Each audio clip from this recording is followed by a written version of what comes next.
Ça gâte trois choses. D'abord, vos enfants deviennent délinquants. Parce que si vous ne vous parlez pas, qui va éduquer les enfants? Les enfants sont déjà délinquants. Et entre la famille et la famille, il y aura une grande histoire entre vous. Parce que pourquoi le mari ne peut pas aller expliquer tous les jours à la famille de la femme, elle a fait ça, elle a fait ça. La femme aussi ne peut pas aller trouver les maris, ses parents pour dire que mon mari m'a fait ça, mon mari m'a fait ça. Alors ça gâte entre la famille et la famille. Ça c'est le deuxième. Selon moi, le silence dans un couple, c'est tout ce qu'il faut même pour que le couple ne puisse plus s'appeler un couple. Dans le foyer, quand même, il faut que l'homme et la femme, le mari et sa femme, quand même, on puisse trouver des sujets de discussion. Il faut le dialogue. Lorsque ce dialogue est rompu, et cela agit sur le couple meurt automatiquement. Ça peut entraîner la mésentente. Et puis, si ça continue toujours, je crois que c'est le divorce. Le troisième, ça gâte entre la femme et ses amis, et les amis de le mari. Parce que tous ils vont parler dedans, par finir chacun dira à marre. Donc dans les foyers, s'il y a un silence, ça gâte trois choses dans les foyers. Ça n'a pas droit.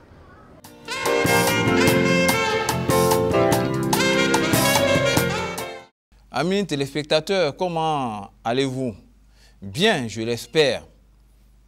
Dieu a créé l'être humain relationnel. En d'autres termes, Dieu nous a créés communicatifs. Et s'il y a vraiment un lieu où la communication a sa place, est primordiale, c'est entre les conjoints. Mais, hélas, mille fois hélas, il arrive parfois où les conjoints ou l'un des conjoints, pour une raison ou pour une autre, se réfugie dans le silence. Et alors là, bonjour les dégâts. Alors, quand cela arrive, qu'est-ce qu'il faut faire?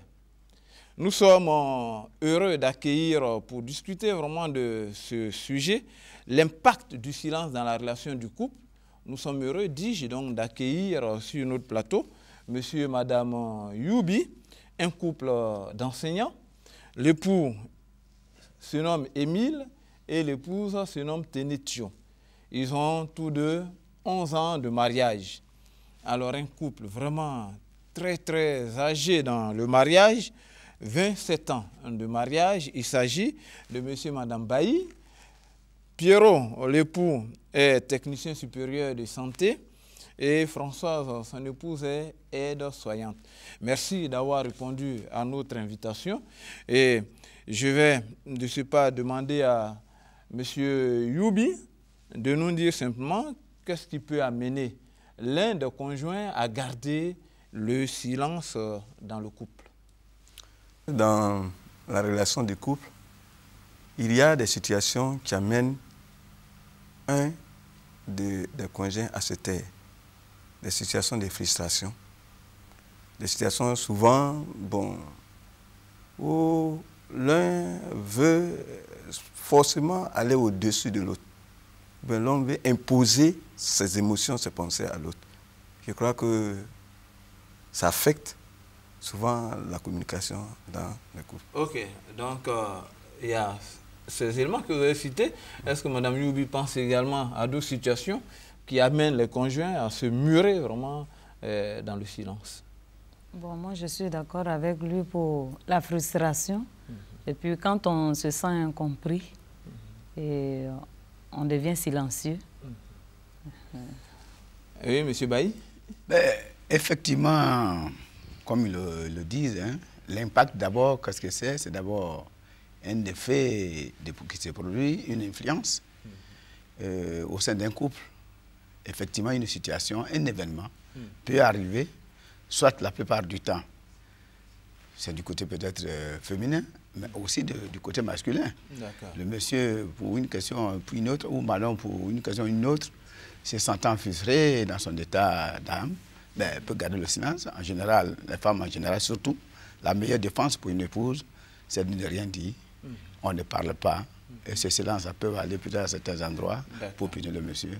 D'accord. Alors, on a compris. Est-ce qu'on peut considérer qu'également la mésentente ou les disputes dans le foyer, Madame Bailly, peuvent amener un des conjoints ou même les deux à ne rien dire, à être silencieux? Oui. Moi, en tant qu'épouse, entre mon époux et moi, ce qui peut surtout m'amener, je prends surtout mon exemple, ce qui peut surtout m'amener, bon, l'incompréhension, la frustration, vraiment la domination. En tant que femme, si l'homme domine trop sur toi, je suis obligée de me rétracter, ne rien dire. Ça veut dire, mais je ne veux même pas que vous preniez la parole. Hein? Voilà. Bon, ça aussi, ça peut me frustrer beaucoup et puis ne rien dire. Ça peut me faire garder le silence. D'accord. Je vois que M. Bailly est en train de se rafraîchir parce que la riposte ne va pas tarder à arriver. Alors, comment se manifeste en ce moment-là le silence dans le couple? Quelle attitude est-ce que les conjoints ont, Madame Youbi? Bon, l'attitude, c'est que souvent, on refuse de parler. On peut même refuser de manger. Le repas, on le refuse. Et puis, les causeries, on ne participe plus aux causeries avec monsieur. Ok. Alors, M. Youbi, vous, quelle attitude est-ce que bon, vous adoptez?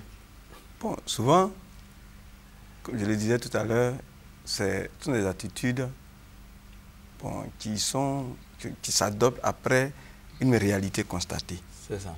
Donc, ça fait que ça varie selon les réalités. Par exemple, au cas où tu parlais et puis bon, d'autres commencent à mal, tu es obligé de te taire. Et si c'est d'autres cas, ils se rétractent sur elle, même ça va jusqu'au lit. Le silence là, ça va jusqu'au lit. Pour dire que oui, si ça ne va pas, bon, comme tu ne veux pas que je parle, il ne faudrait pas que ça se passe aussi. Et ça, souvent, ça crée des problèmes. Ça ne faudrait pas que ça se passe, quoi. Jusqu'au dernier, voilà. Qu'on dialogue également. Qu'on dialogue, voilà. Donc, c'est une manière aussi de garder le silence. De garder le silence. Les personnes adultes ont compris. Voilà. C'est le plus important. C'est ça. C'est ce que je voulais dire. Ok. Alors, M. Bailly, il y a quoi d'autre également? Ben, écoutez, vraiment, les effets, c'est vraiment des effets néfastes. L'impact du silence dans le foyer. C'est ça. Oui, parce que des papa et maman qui ne se parlent pas, surtout quand on sait aujourd'hui que le niveau d'intelligence de nos enfants, c'est très développé. Ça a un impact même aussi au niveau des enfants. Oui, d'accord. On va en venir. Oui. Mais si, par exemple, il y a le silence entre vous et votre épouse, donc qu'est-ce que vous faites? Vous boudez, bon, vous fâchez, vous sortez. Bon, c'est un peu ce qu'on aimerait très souvent connaître. C'est l'orgueil. Par exemple, moi, je peux être en erreur. Et quand je sais que je suis en erreur et qu'elle garde le silence là, au lieu de venir vers elle là, moi, dans tout mon comportement là, c'est l'orgueil. Alors qu'en réalité, il était quand même intéressant que je vienne vers elle pour dire qu'est-ce qui se passe. D'accord. Alors, vous voyez, Mais il vous arrive de sortir, non? Sortir pour oublier le silence. Mais vous ne voulez pas parler? Bon, vous ne voulez pas parler, vous faites quoi? Oui, mais bien sûr. Mais ça, il faut le dire. Madame Bailly, dites-nous un peu. Attention, sortir dans quel sens? Non, c'est s'évader de la maison. Oui, le temps que la température, la tension baisse. Tout simplement pour dire que garder le silence dans le couple ne résout pas la situation. Bien au contraire, cela ne fait qu'envenimer la situation et conduire même jusqu'à la séparation, jusqu'au divorce. Alors, les maladies psychosomatiques, n'en parlons pas. Et, chers amis téléspectateurs, vraiment, si vous êtes animés d'un amour pour votre conjoint, recherchez toujours la communication. Revêtez-vous du vêtement d'humilité et comprenez que ce que vous recherchez, c'est le bonheur de l'autre. Merci vraiment pour vos réactions chaque fois que vous regardez nos programmes. Toutefois, vous pouvez encore nous contacter à l'adresse qui s'affiche sur votre écran pour avoir d'autres informations. À très bientôt. Voici, Seigneur, offrande de mon cœur, le seul témoignage de l'amour que j'ai pour toi. Que puis-je donner qui puisse égaler tout l'amour que tu as pour moi, éternel? On reçoit donc toute la louange que ma bouche peut porter.